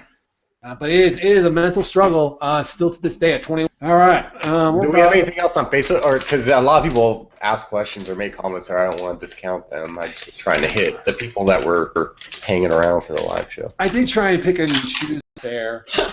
And he said something like, that really bothers me. And I was like, oh, it does. I've become the asshole that I've always hated. Like I didn't. You know what? I mean, it's funny. She's gonna get mad at me, but it makes Jenny mad too. I get it. And when I heard John say it, it was like, oh my God, he thinks by me calling him Normie, I'm discounting his struggles to stay a healthy, fit John. And I'm like, that's never been my intent. Holy shit. Well, and John's point is that he was kind of chunky as a kid, and then he thinned out, and then he gained weight, and he thinned out. But he was never like very overweight, but he had his moments. And so when I say things like, you wouldn't understand because blah, blah, blah, he was like, well, I was kind of a chunky kid, and I did have things happen to me as a kid. Well, John's even slimmed down since you guys have been together. Like, if you see older pictures of John's quite a bit slimmer, more fit now than he was even when you guys got married. Oh yeah, he's thinner now. Mm-hmm. And Jenny, it's the same thing because she's lost like 30 pounds or something crazy, and she was chubbier as a kid, and she's like, well, so what? My struggle is not valid. So it's kind of like the same thing I'm bitching about. That, oh, what? Because I'm a lightweight, it's all of a sudden invalid. There's something kind of poetic about her hoisting you on your own petard, TJ, because you're so adamant about like. That to have her turn it on you is kind of like, yikes, you didn't see that coming,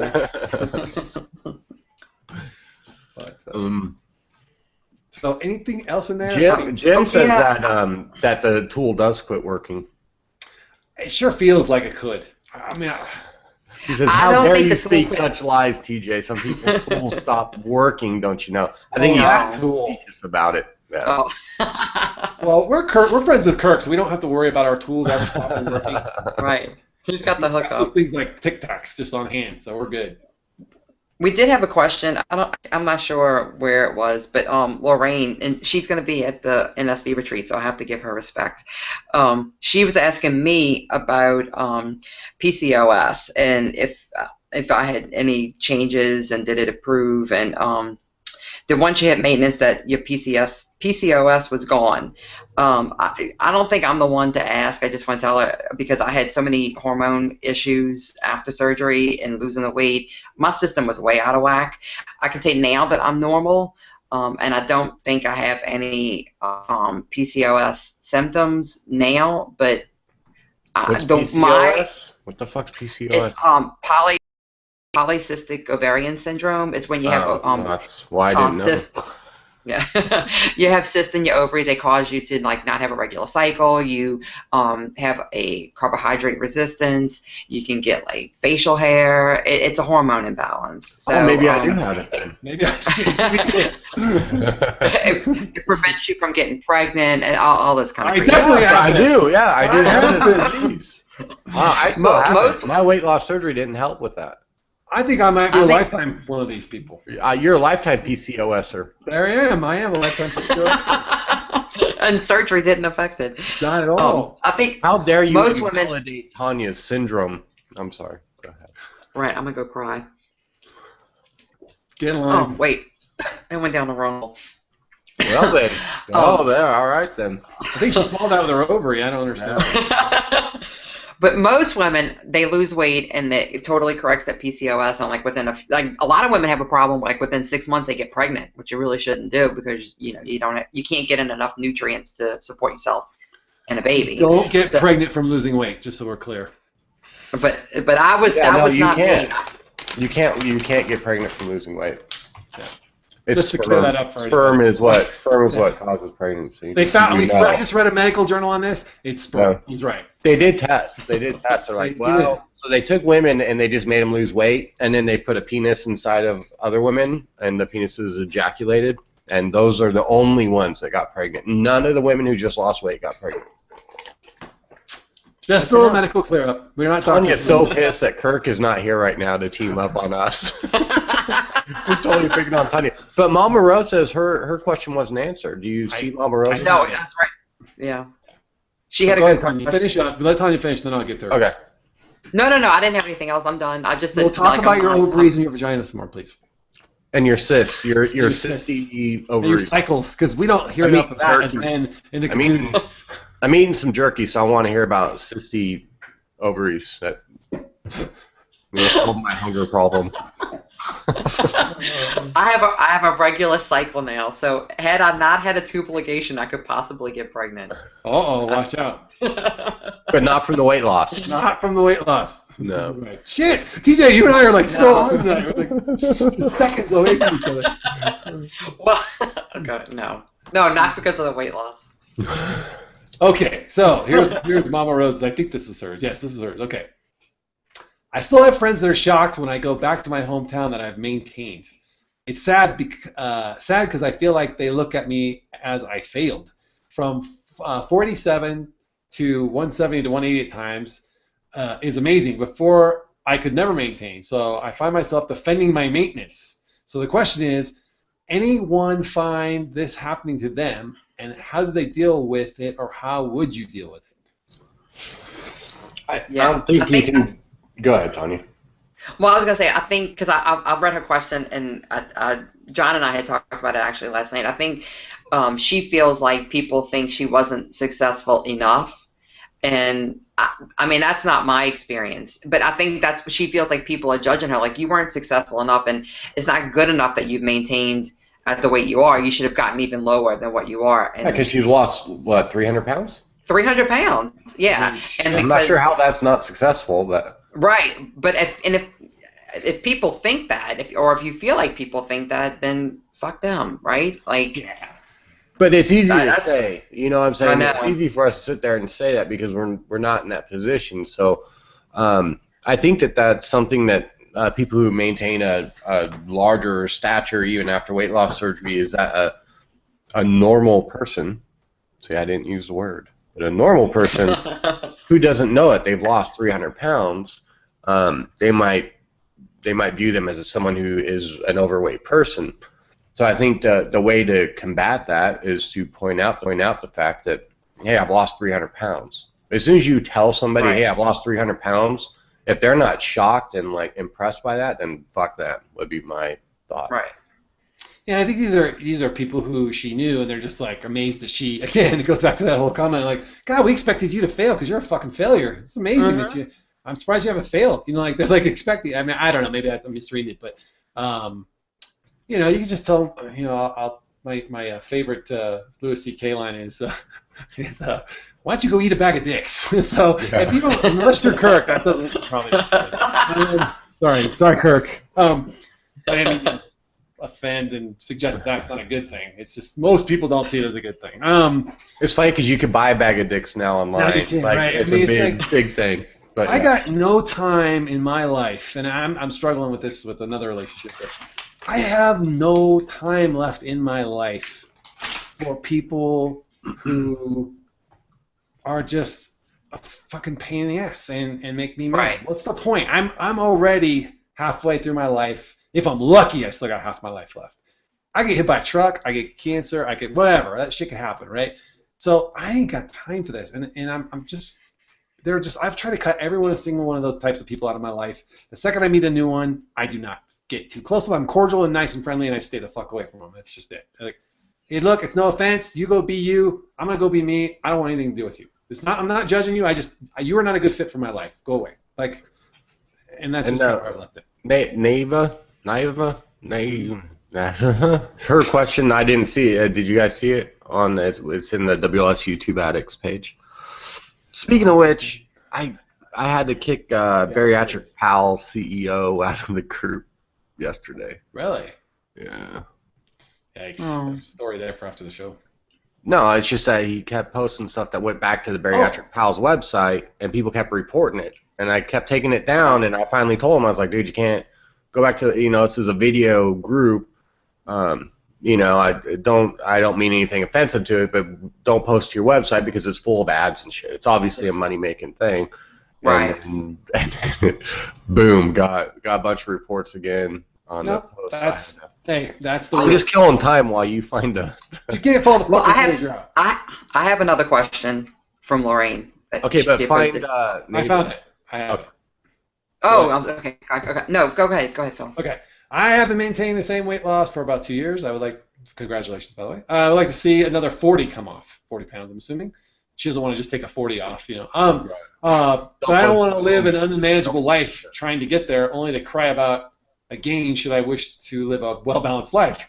Saying that, I've lost 169 pounds, which is more than I've lost, and really friggin' tired of some people waiting for the surgery to fail. Fuckers. Sorry.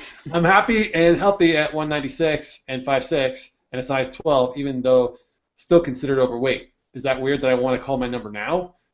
Do I really need to be a size 4 to be proud? Fuck no. No. Call a number. No, I don't know. I'm going to disagree with you guys because that's a question for her. So I think a lot of these people are going... Yeah, but she said she's happy. Then why does she care what anybody else thinks? If she was truly happy, she wouldn't care. I'm happy and healthy at 196, 5'6". Then why does she care? Would be my question back. If you're truly happy and healthy, well, I shouldn't. Even healthy doesn't matter. If you're really happy with where you're at, then you would not care what other people think. Yeah, you're being a bitch. That's all you said. Am I being a bitch? That's what he said, try your drink. He said, try your drink, bitch. And I liked it. I know, she has now. Like, speak dirty to me more, John. She's going to want this show to be over real quick. No, she's like, oh, shit, we got to go. Time's up. We got to go. Time's up. So, yeah, I would think that, yes, we all care to a certain extent what other people think of us. I think that's normal, but I don't think you can base your happiness on what other people think of you. So, no. If that's bothering you, you can either get new friends or look at whether or not you're truly happy. Because if you're really happy, it really makes no difference what other people say. Right. Yeah, there's going to be people that are going to try and bring you... This again goes back to my kicking certain types of people out of my life. But there's going to be people, and TJ will laugh when I say this because he will accuse me of this in my videos. But if there are going to be people that bring you down all the time... People that bring you down you should get rid of? Is that what you're saying? And if they really bring you down, then you probably should get them out. Oh. You don't have to watch their life. Let's put it that way. You don't have to watch the video if it brings you down. If it brings you down, don't watch. If they bring you down, don't hang out with them. I told Phil that I was cheering for the fact that he's only going to do a show once or a video once a month now, so I don't have to be depressed on a weekly basis anymore. At some point the switch is gonna flip and shit's finally gonna iron out. It may be another 12 fucking months at this rate, but and I'm being facetious. I don't think it'd be that long. But shit's gonna change. Attitude's gonna change, and then it's gonna be like, Phil, I'm so happy. Your videos are so much more cheery and blah, blah, blah. No, and I did say that because you did. You made one video that was like, I was like, Phil, that was a good video. I didn't want to kill myself after I watched it. No, I'm saying, but that's gonna be the norm eventually. It's just Kirk's not here to defend me. Is all I'm saying. So, Tanya, what was the other question? The other question was from Lorraine, and it was long, so I'm just going to paraphrase, but she's kind of worried that she's going to depend on snacking and just protein drinks and supplements because you can't eat like a whole meal. And for that, I wanted to say, for me, I have gone through phases of that where, and I'll be concerned about it now. I don't get concerned about it, but I'll go through phases where I just snack. I don't eat like breakfast, lunch, and dinner. I just eat snacks every 2 or 3 hours, and it doesn't feel like complete meals. And it bothered me for a long time. Like, is this normal? Like, maybe. And then I finally realized, you know what? If I'm maintaining my weight, I'm healthy, and I'm just snacking, and I'm not eating real meals, who cares? Like, whatever. It's the phase I'm going through at the time. I mean, I'm a snacker too, more so than meals. But they say grazing is a bad thing because it's easy to overeat whenever you're grazing. Because you can eat, like I can get a big, huge plate of something, and eat it slowly over 6 hours because I'm eating every hour. So that's something you have to just be conscious of. And then, hold on, one other thing would be your nutrition. So if I just eat turkey jerky, right, or I'm just eating steak and I'm just, I'm not getting the proper nutrition. So you got to make sure you're taking your vitamins, which you take 32 of them a day, so you're okay. But if that's what you're doing, if you're eating a really high protein diet and without a lot of veggies and stuff in it, you need to make sure you're taking your vitamins and that you are getting your blood levels checked because it's easy to get out of whack on your vitamins. But yeah, if you're staying healthy, like if what I was eating was 1,200 calories at like 3 or 4 meals, or if it was spread out throughout the day, and it was the same foods, it was just a little bit here and a few bites there.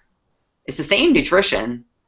I agree that you have to be careful of grazing. Like, you don't want to eat a few bites every hour of something, and then you can start making bad food choices and that kind of thing. But if you're making good food choices and you're doing it like in 6 meals a day rather than 3 meals a day, does it really make a difference?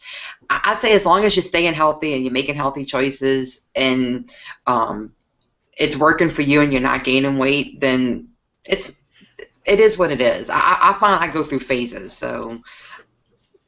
You know what I discovered the other day was that broccoli is not that good for you. Your parents always said, eat your broccoli, and you're like, I don't like broccoli, and they're like, eat your fucking broccoli. I just happened to look at the nutrition information, like there's some vitamin A in it, but that's it. Like, there's no nutritional value in broccoli. Good, because I hate broccoli. Just thought I'd share that. So start checking your veggies. They're not all really that good for you. They're all guys under the illusion of being good. Yeah, it's like, what the, like, TJ said it's okay. TJ said it's okay not to eat my broccoli, Mom. And I'll tell you another goddamn thing. If animals didn't want to be eaten, they wouldn't be made out of meat. That's all I'm saying about it. They wouldn't be made out of fucking broccoli, what they'd be made out of. They would taste so good. I don't know, what is the kick on that? Why is everybody going vegan and vegetarian? Like, it's sweeter. You know what? I think what is going on? Okay, this is my thing. After surgery, I think everybody goes through a phase where you're like, I'm gonna be ultra healthy. And how do you be ultra healthy? You go vegan.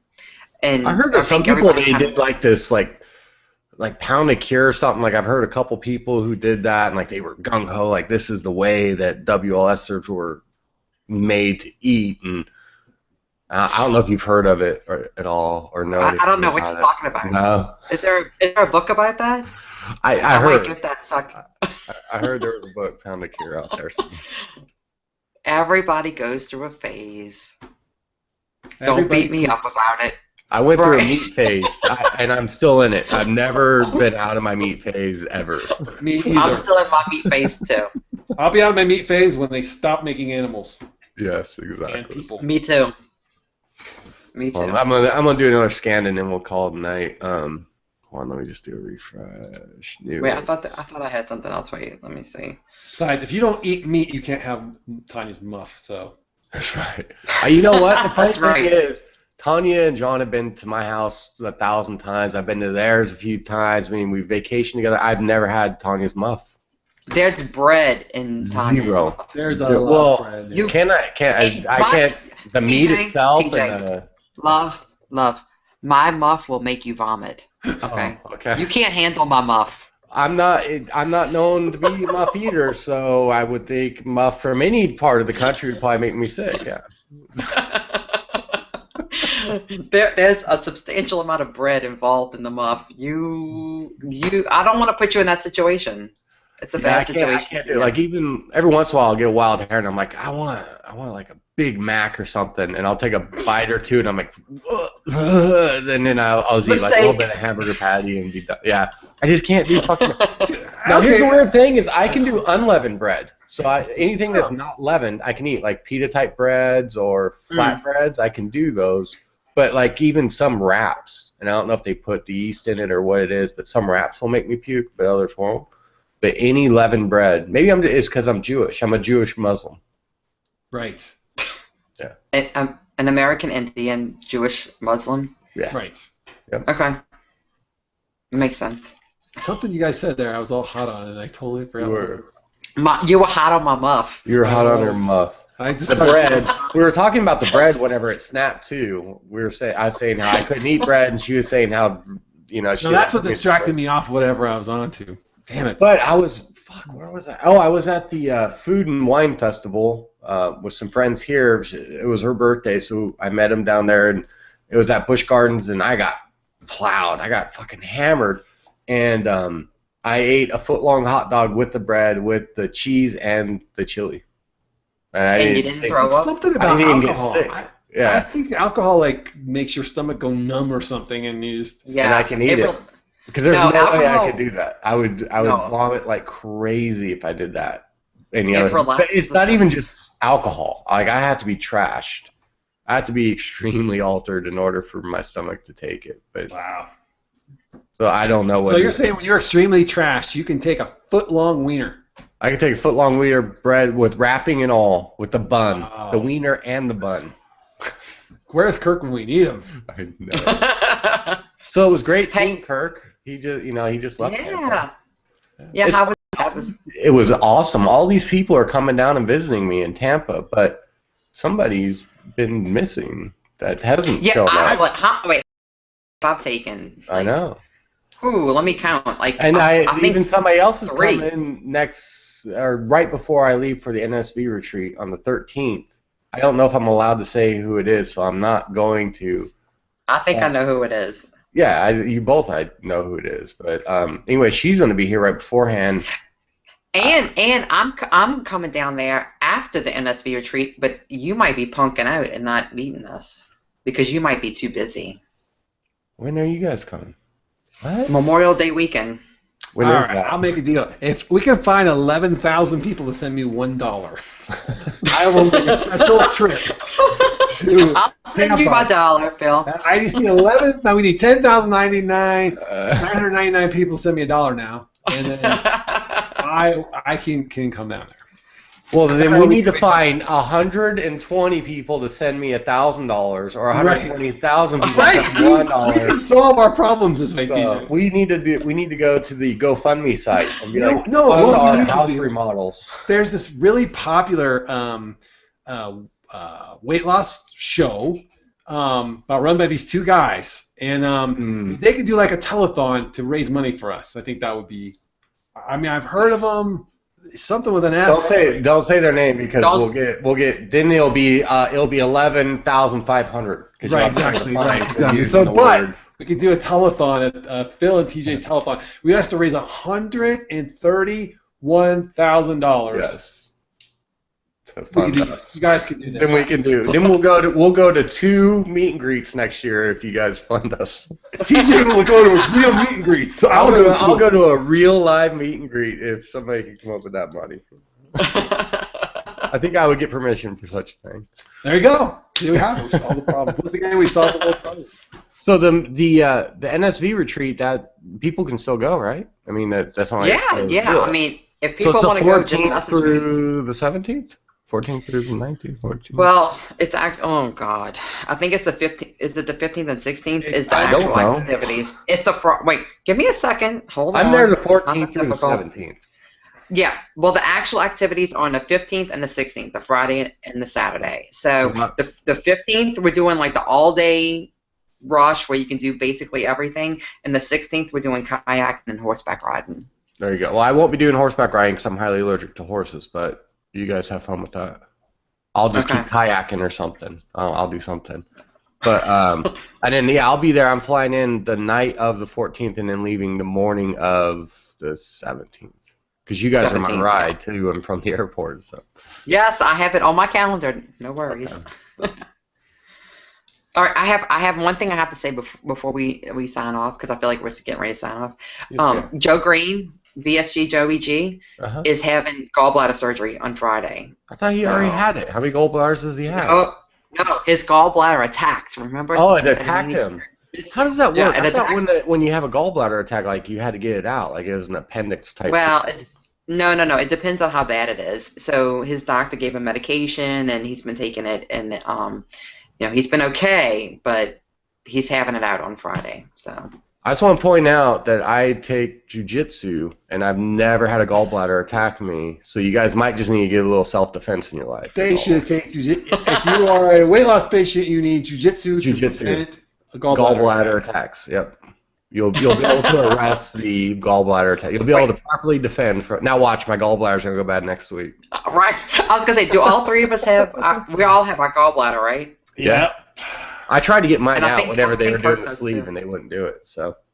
No, most surgeons won't, but yeah, no, we've been lucky. I think I had a gallbladder attack actually a long time ago when I was about a year and a half out from surgery. Like, I think that's what it was, and then I haven't had any issues since, so. Yeah. All right, guys. That's all I got. Yeah. Yep, oh, I'll be filming a movie with Bryan Cranston Thursday night, all night long. Good job. Are you gonna be cooking meth? Are you cooking meth? I am. I'm gonna be like, fuck it, I'm cooking meth. No, it's called The Intruder. I posted it on my Facebook. It's The Intruder, right? Yeah. I don't remember. I think that's right. Yeah. Yeah, but Bryan Cranston in it, and fuck, there's a lot of people in it. There were a lot of big names. Yeah. You can IMDb. Is it Benjamin Bratt? Yeah, Benjamin Bratt, and then John Leguizamo. Yep. Yeah. Yeah, there's a few. There's a few big names in it. But anyway, I'll be filming all night Thursday night, so that's going to be kind of cool. But I have regular jobs, so I'm going to have to go to my regular job on Friday, and that's going to suck. You have a unique enough look, TJ, that A, will see you, or B, they'll be like, this guy's kind of got a unique look. Maybe we can use him for something else. So I think some opportunities there. I think I'll do all right. It's an 80s themed movie. It's set in the 80s. That's the only thing that hurts me is because I don't have an 80s look. But I can, the biker look is timeless. So right, just biker. Right. Yeah, be all right. It's hard to find one of these. Have fun. Hanging out. Yeah, so it should be pretty cool. That's true. So I'll be hanging out at the racetrack all night. Nice. It's the same place that I gamble at, so that's kind of cool. So I'll be like, I'm gonna go play some poker for a little bit while we're waiting. Anyway. That'll be fun. Yeah. Something different. So that's exciting. And then we got the NSV retreat, and that's it. And then I'd leave for Iceland. I'm going to Iceland in July, so maybe I'll do a show from there. That'd be kind of cool. That's exciting. Yeah. As long as they don't have Australian internet, you'll be fine. Yeah. Or Louisiana internet. Yeah, I think it's because we were trying to do the double thing at Tanya's house where it doesn't even accept one computer, let alone multiple. So, okay, take us out. All right, guys. Well, thanks for tuning in and spending some time with us as usual. One more thing. This happens every week. The wingding chickaloos, or what the fuck are they called? The wing women. Yes, the winged women of Jamie and Melissa. Orange County or something. Yeah, but it's Jamie and Melissa. Their show is directly before our show, so you guys should watch that next week. I think it's going to be, is it next week or is it the following week? Ooh, I don't know. It's the hour before. Yeah. I will post it on my page. I will post it. We'll post it in 50 Shades. There you go. Yeah, we'll post it in 50 Shades. It's not a WLS show. It's No, but they're awesome. So yeah, and you should also check out what's it called? The game show. Critical Bricks. Yes, Sarah. Yes. Sarah's Critical Bricks. Oh, wait, Critical Bricks. I am so addicted to one of the games she posted, Madness. I got the kids addicted to it. Yeah. I almost have to buy 2 games because they get pissed off because I won't give up my turn of playing. So, yes, Critical Bricks. Check out Critical Bricks. We'll put the link below. Yeah, we'll link it up. Is there anything else? Anybody else we need to plug? Phil, you got anything going on? You got anything to plug? Total Roofers, Colorado Springs. Put a fucking roof on in one day. They take it off and put a new one on. Are they giving you any kind of discount or anything for plugging them? No, they're plugging me for $11,000. So. Hey, that's not bad. The roof on the house out in Washington was $30,000. Really? That's a big fucking roof. My roof's huge. That's a big house. Yeah. I think mine's 43 the house out there is 6,000 square feet. Right. That's house. Yeah. Yeah, the only footprint for mine is 2,000, and then even with the extra elevation, it was only 40 3/4 square. So that's a lot of roof though for a single-story ranch. So, all right, anyway. Okay, you're gonna make me cry. All right, until next week. Don't define your world in black and white because there's so much hiding amongst the gray. And it's good to be.